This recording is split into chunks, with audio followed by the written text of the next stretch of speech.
because that's what we want. You know, we want a great fight. We want a competitive fight. We do this for the fans, you know. Ever since my son started this, you know, I told him, you know, this is entertainment.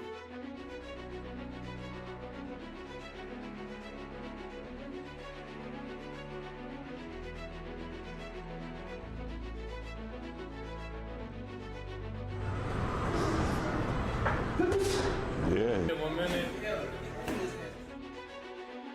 But, I see him stronger. I see him mentally more focused, you know, with the 140 weight division.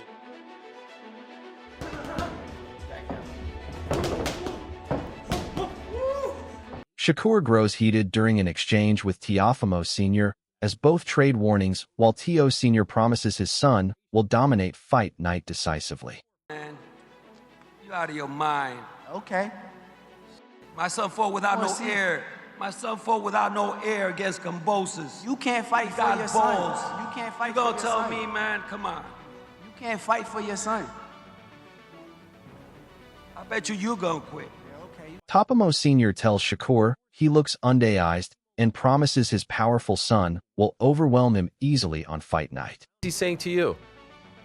His dad said that he was gonna beat me. He said that I'm too little and all that kind of stuff. So I can't wait to show him. And what were you saying back? I was letting him know he can't. You can't fight for him. He the guy that got to fight. So when I see him, let's see what he do. Is this more about fighting Teofimo, a big fight like this, or a four-weight world champion? Teofimo Sr. shows strong confidence, claiming every belt at 140 belongs to his son, who dominates every challenger. He doesn't even have to feel like 100%, but I see him stronger. I see him mentally more focused. You know, with the 140 weight division, he's gonna do great things. You know, and just expect something great come August. Shakur Stevenson moves up from lightweight to super lightweight, determined to challenge Teofimo directly at his natural division.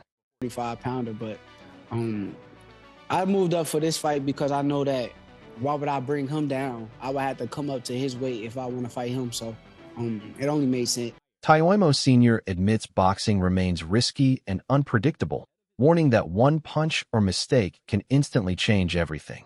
Every time you go in there, you putting your life at risk, you know. So, like he said, he must have said that anything could happen, and that this is the game. This is the fighting game we chose. Shakur observes that Teofimo's behavior calls him unstable and believes that his wild mindset makes him dangerous and harder to control. That he was saying at the press conference was interesting. What did you make of his vibe overall? I think something mentally wrong with him. I don't think he's like all the way there mentally. I think he's crazy. Legit? That's my opinion. Yeah, I think he's legit crazy. I think something really wrong with him, but that's what make him dangerous. I think them the guys is the most dangerous people, them delusional, crazy people who want to be the best and want their spot at greatness. So I gotta respect it, but I think something is definitely off with him. Who were you talking to there off to the side? Was that his dad? Yeah, I'm talking to Teofimo Sr. promises relentless pressure, saying they will never allow Shakur space, comfort, or rhythm inside the ring. A great fight. I want everybody to come and see it. If you can't, just watch it on TV.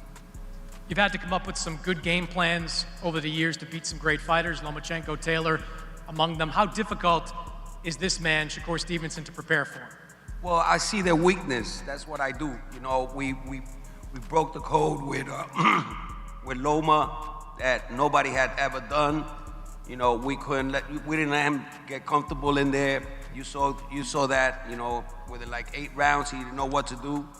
I did the same thing with Josh Taylor, and we're gonna do the same thing with Shakur. Keshin Davis speaks confidently about the time spent training alongside Shakur Stevenson before the big challenge ahead. He describes the camp as one of the most enjoyable and productive experiences of his career. The gym feels alive with energy as close friends, teammates, and even family members work together every day, pushing each other to improve. Sparring sessions are intense yet respectful, with everyone sharpening their skills like iron sharpening iron. Davis explains that training beside people he trusts makes a huge difference because it removes pressure and replaces it with motivation and happiness. The atmosphere allows him to stay relaxed while still working seriously, which helps his performance grow naturally.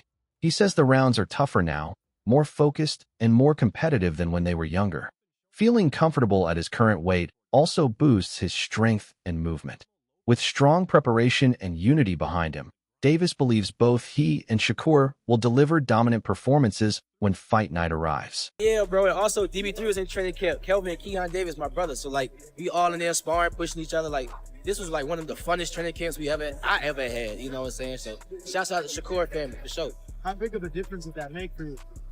Training with them, shit, the energy, bro, just be different. Like I don't know, bro, y'all know me, but I just come into the gym, be dancing and stuff. Like I just be happy really to train because I'm training alongside family. People I've been with for over 10 years, you know what I'm saying? So it's just different.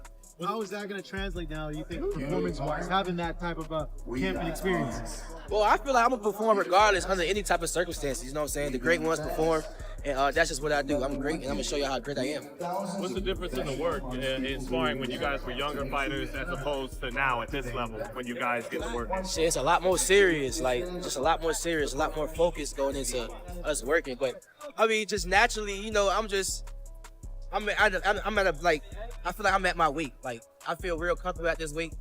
And from this weight, I can go up to anything I want to do. You know what I'm saying? So I feel comfortable. I feel great.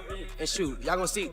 It's right there for you. I mean, you can be a champion very soon again, right? Yeah, for sure. Be a champion for sure. You know, that's the goal. You know, so prayerfully, you know, that's God's plans. Thank you so much. Enjoy. Give me some insight, seeing Shakur train for Teo. Asking too much questions. No, but you saw that. Like, I'm not asking for a game plan, but let me know what's in store. Fight. Just know January 31st, me and Shakur is gonna put on dominating performances. Yeah. You know what I'm saying? I feel like we are the best in boxing. Period. Skillfully, physically, any type of you want, whatever you want to do, how you want to call it. I feel like we're the best in boxing. Me and Shakur. Richardson Hitchens shares a balanced and thoughtful view about the stacked 140 pounds division and the potential clash between Shakur Stevenson and Teofimo Lopez. Speaking from experience, he explains that the weight class is filled with confident fighters who all believe they are the best, which naturally creates intense and competitive matchups. When discussing Shakur versus Teofimo, he does not see it as a one-sided fight like many fans assume. Instead, he calls it close and competitive, giving Shakur a slight edge around 60-40. Hitchens praises Shakur for his defense and ring intelligence, saying he is extremely hard to hit clean, which makes opponents frustrated and cautious. At the same time, he refuses to overlook Teofimo's athleticism, speed, and unpredictability. He believes Teofimo is dangerous enough to change the rhythm of the fight and force Shakur to think more carefully. Teofimo's about to fight Shakur Stevenson. Who wins, and what does that fight look like? I mean, everybody expects me to be like, Shakur's gonna win easily, right? Well, that's just what we think. Yeah, but I think it's a good fight. I think it's honestly 60-40.